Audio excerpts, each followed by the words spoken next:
Best varicose wines చికిత్సనే పొందండి. నొప్పి లేని చికిత్స కోసం సంప్రదించండి ఎబిస్ హాస్పిటల్. నమస్తే రమగారు. నమస్తే జయ. రమగారు, మనకి ధనుర్మాసంలోనే సుబ్రహ్మణ్య షష్ఠి ఉంది కదా. షష్ఠి యొక్క విశిష్టత. సుబ్బరాయ షష్ఠి అంటే సుబ్రహ్మణ్యేశ్వర ఆరాధన చేసుకునే రోజు. ఇదివరకటి కంటే సుబ్బారాయుడు షష్ఠి అంటారు. సుబ్రహ్మణ్య షష్ఠిని సుబ్బారాయుడు షష్ఠి. తమిళియన్స్ ఎక్కువ చేస్తారని కనిపిస్తుంది. స్కంద షష్ఠి అంటారు. మన వైపు సుబ్రహ్మణ్య షష్ఠిగా చెప్తాం. కంద అని రాస్తారు కానీ కంద కాదు, అది స్కంద షష్ఠి. అయితే నాగుల చవితి నాడు ఆచరించలేని వాళ్ళు స్కంద షష్ఠి నాడు చేసుకోవటం ఒక పద్ధతి. స్కంద షష్ఠే చేసుకోవచ్చు మనం. స్కంద ఆరాధన సంతానప్రదం. రెండోది కుమారస్వామి శుద్ధ జ్ఞాన స్వరూపుడు. సుబ్రహ్మణ్యుడు జ్ఞానస్వరూపుడు. మనము మన జీవితానికి ఒక ఆధ్యాత్మిక ప్రగతి కావాలన్నా, క్రమశిక్షణతో కూడిన జీవితం కావాలన్నా కూడా సుబ్రహ్మణ్య ఆరాధన చాలా మంచిదిగా చెప్తారు.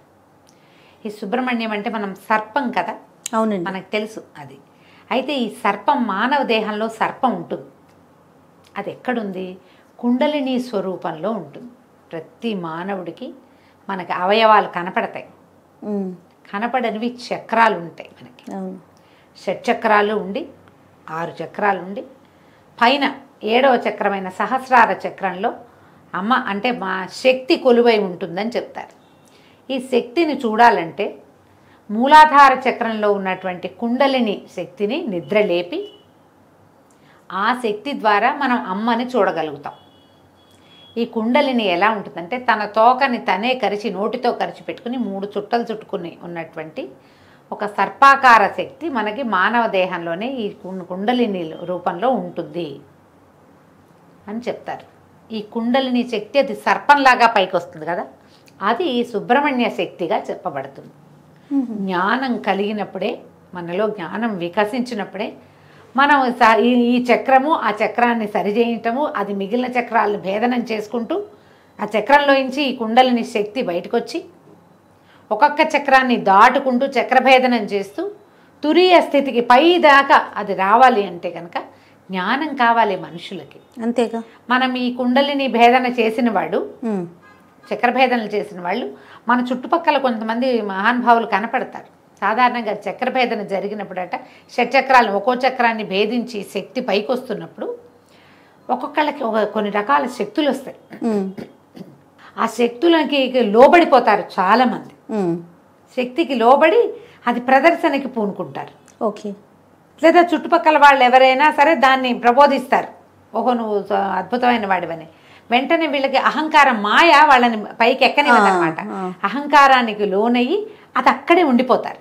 ఉండిపోయి ఆ శక్తులు ప్రదర్శన అంతే. ఇంకా తర్వాత ఇంకా ఉపాసన పైకి వెళ్ళటము, సహస్రారంలో శక్తిని అసలైన అమృతాన్ని అందుకోవటం చేయలేకపోతారు.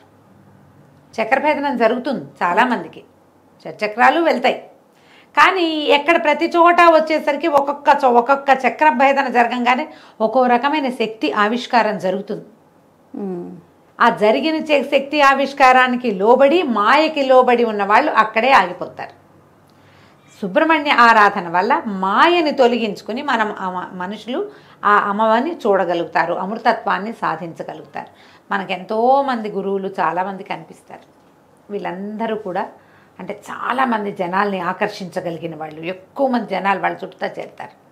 వీళ్ళకి వాళ్ళంతటా వాళ్ళకే సహజంగానే చక్రభేదం జరిగిన వాళ్ళు అయి ఉండొచ్చు, లేదా ఉపాసన ద్వారా చక్రాలని భేదించిన వాళ్ళు కూడా అయి ఉండొచ్చు.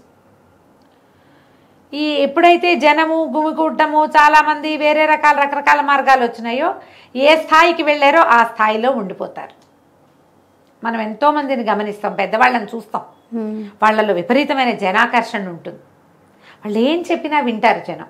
అవును, వాళ్ళ వెనకాల పరిగెడతారు, వాళ్ళనే పరమ గురువుగా భావిస్తారు కూడా.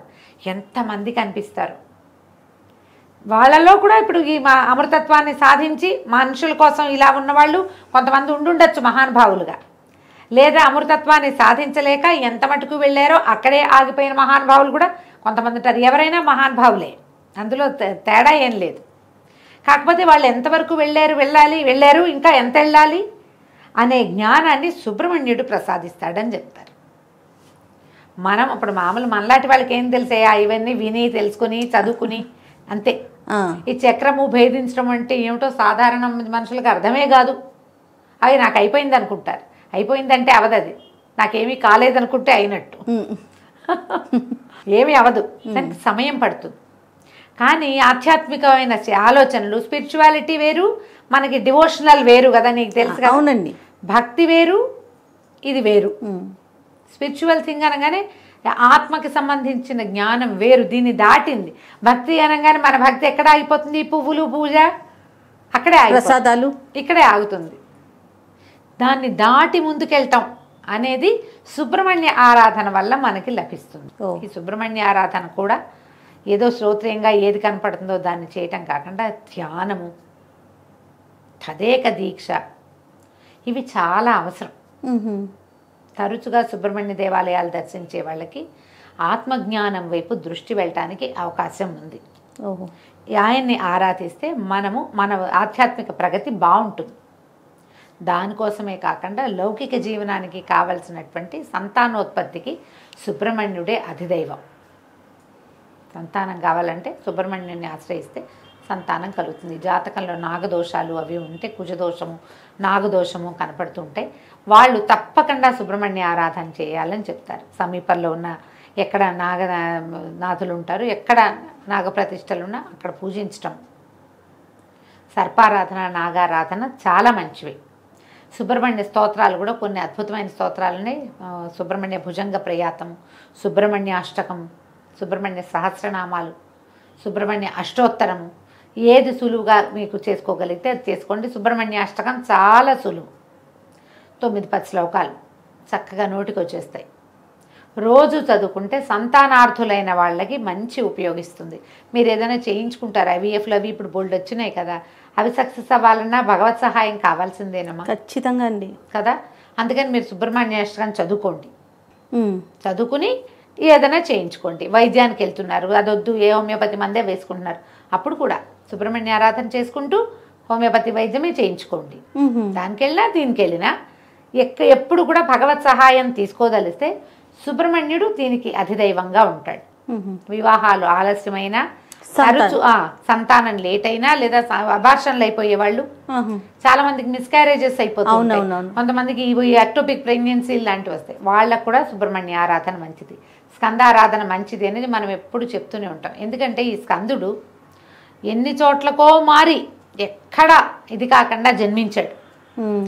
ఎన్ని ప్రతికూల పరిస్థితులు వచ్చాయో ఆయన పుట్టుక్కి, అమ్మా నాన్నని కలవనివ్వల దేవతలందరూ కలిసి, సహజంగా ఆయన పుట్టలేకపోయాడు, సహజంగా జన్మించలా. శివవీర్యాన్ని శక్తిలో నిక్షేపితం చేయలేకపోయారు, పార్వతిలోకి రానివ్వలా దాన్ని. ఆ శివవీర్యం భూమి మీద పడింది, అగ్నిదేవుడు భరించాడు, అక్కడి నుంచి గంగానదిలోకి చేర్చారు. ఆవిడ శరవణంలో వదిలిపెట్టింది, దాన్ని అక్కడ వదిలేసింది, శ్వేతపర్వతం ఎక్కడ వదిలిపెట్టేసింది. వదిలేస్తే అప్పుడు ఇవన్నిటికీ ఎన్ని చోట్లకి జారినా కూడా చివరికి శిశువుగా మారాడు ఆయన, రెల్లుగడ్డలో నుంచి. అంతే కదా అమ్మగారు, శరవణ భవుడు, అందుకే కదా ఆ రెల్లులో జన్మించాడు. ఇన్ని చోట్లకి మారినా జన్మ మాత్రం కుదిరింది. ఆయన తారకాసుర సంహారం చేశాడు. తారకాసుర సంహారం కోసం జన్మించిన వాడు ఈయన. అంటే ఏదో ఒకటి సాధించడానికి పుట్టాడు. ఆ పుట్టడానికి ఇన్ని స్థలాలు మారి కూడా స్కందుడై జారిపడినా కూడా జీవించే ఉన్నాడు ఆయన. అంత బలమైన వాడు కాబట్టి ఆయనని ఆరాధిస్తే మనకి ఏదైనా ఇబ్బందులు ఉన్నా కూడా సంతానం కుదురుతుంది. అవకాశం ఉన్న వాళ్ళు సుబ్రహ్మణ్య ఆరాధన చేసుకోండి. ఈ సుబ్రహ్మణ్య షష్ఠిని సుసంపన్నం చేసుకోండి. ఒకవేళ చవితినాడు చేస్తే ఇది చేయకూడదని కాదు, చేసినా షష్ఠి పూజ చాలా మంచిది. దీనికి సులువుగా చేసుకునే విధానం ఏంటి, ఇంట్లో మీరు సుబ్రహ్మణ్యుడు వచ్చిన బాలసుబ్రహ్మణ్యం పటాలు దొరుకుతాయి. చక్కగా చిన్న మొహంతో పిల్లవాడు కూర్చున్నట్టుగా కనపడుతుంది. ఓ నెమలి, సర్పము కనపడుతుంటాయి, వేలాయుధం కనపడుతుంది, ఫోటోలు కనిపిస్తాయి. బాలమురుగన్ని తెచ్చి ఇంట్లో పెట్టుకోండి అమ్మ. తెల్లటి పువ్వులతో అర్చన చేసుకోండి. 108 నామాలు చదువుకోవచ్చు. తెల్లటి పువ్వుల దండ గుచ్చి వెయ్యండి. తర్వాత చలిమిడి, చిమ్మిరి లాంటివి నివేదన చేయండి. పాలు పోయచ్చు. చిన్న వెండి పడగ తెచ్చుకుని ఆ పడగను పెట్టుకుని నామాలు చదువుతూ పడగకి పాలు పోయండి.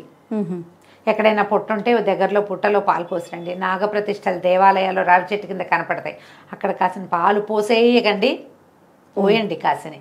చిన్న అంత వెండి గిన్నెడు, వెండి గ్లాసెడు పాలు చాలు ఉద్ధరణతో పోస్తే ఒక 11 సార్లు 11 ఉద్ధరణలు, అంతకంటే అవసరం లేదు.